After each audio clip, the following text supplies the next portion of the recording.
If I ask you to think about times in which you were genuinely happy, you will most likely find yourself thinking back to childhood. Life was just light-hearted and the world was so immersive and interesting, new and just beautiful back then. There are different factors which caused this experience and why it changed growing up.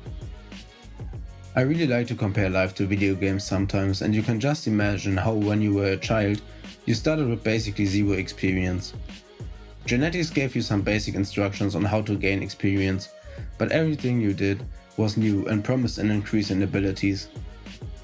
This didn't really stop when growing up, but we have made so much experience in our common environment that we do not run into many new situations anymore. So opening yourself up for new experiences, trying out different new things, experiences, foods, activities, will set you back into this state of mind. Only difference is that this will not come to you automatically, or your parents will pave the way for it. You will have to seek it yourself. Closely related to this is your physical size. As a child, you were simply way closer to the ground than you are now. So a lot of objects were just way more extensive for you, and you had a smaller cone of experiencing. You were way more immersed into this world. A bush could be a cave, and trees seemed to be as huge as skyscrapers. A small rock would have been a chunk, and a stone could be seen as a boulder. Everything took more time to explore and experience. Nowadays, you can just look at something and get a full grasp quite quickly, which brings me to the next factor. We have now gained a lot of experience over the years. Most things we encounter can quickly be found in our memory network. We at least have something to compare it to. A lot of different experiences give us a lot more tools to choose from when dealing with new situations. And common experiences can automatically be worked through and checked off.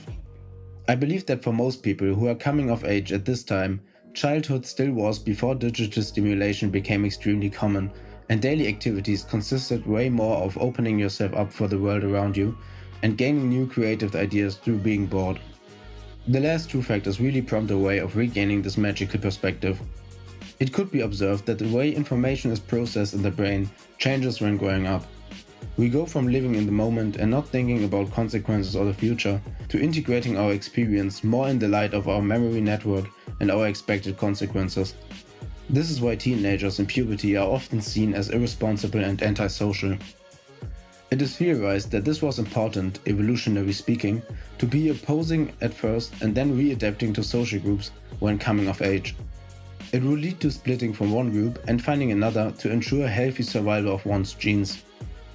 We go from a very mindful and experience-focused perspective to a highly adaptive and security-focused one.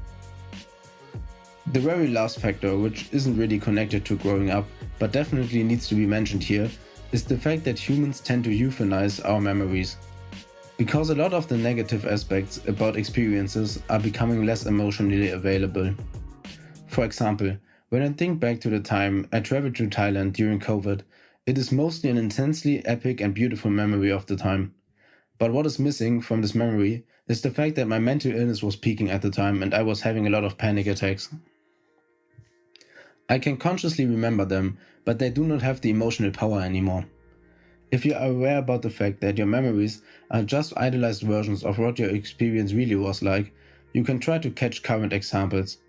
I've been observing this for years. You can try it out yourself. Try to take one moment which you think can be quite memorable in the next days or weeks. For example, going out with friends one evening, or a concert, or whatever is something which isn't too close to your common experiences, but not too unique, so you have some reference memories. Now, when experiencing this situation, try to compare to similar events in your memory. Depending on how much negative elements there are to this event and were to your reference memories, you can observe that this doesn't really feel like the similar memories. A lot of the negative emotional shares are missing in your memory. But do not worry, even though this feels weird and you might be afraid that things will never be as good as they were back in the day, sounds familiar, right? Being aware of this is one huge aspect of turning around your experience. When realizing about this phenomenon, you can try to identify by making this comparison over and over again what parts of a certain experience makes it into a great memory. And when you start focusing on those in the present moment, you can come quite close to experiencing things like they are going to be remembered. You will shift your attention to the positive aspects. So how would you be able to regain this magical way of experiencing life you know from childhood? You need to be mindful, not only on the aspects which turn experiences into great memories, but also on what you can experience in general. It is not impossible to look at the world the way a child does. You just need to start looking instead of registering and integrating it into your memory network instantly. Try to consciously experience things as if it was your first time, and you will quickly realize that there often is more to it when looking closely. Always value the immediate experience over your memory and focus on aspects which you identify as being positively memorable. And try out new things. This will bring your mind new challenges, just like you had back when you were younger.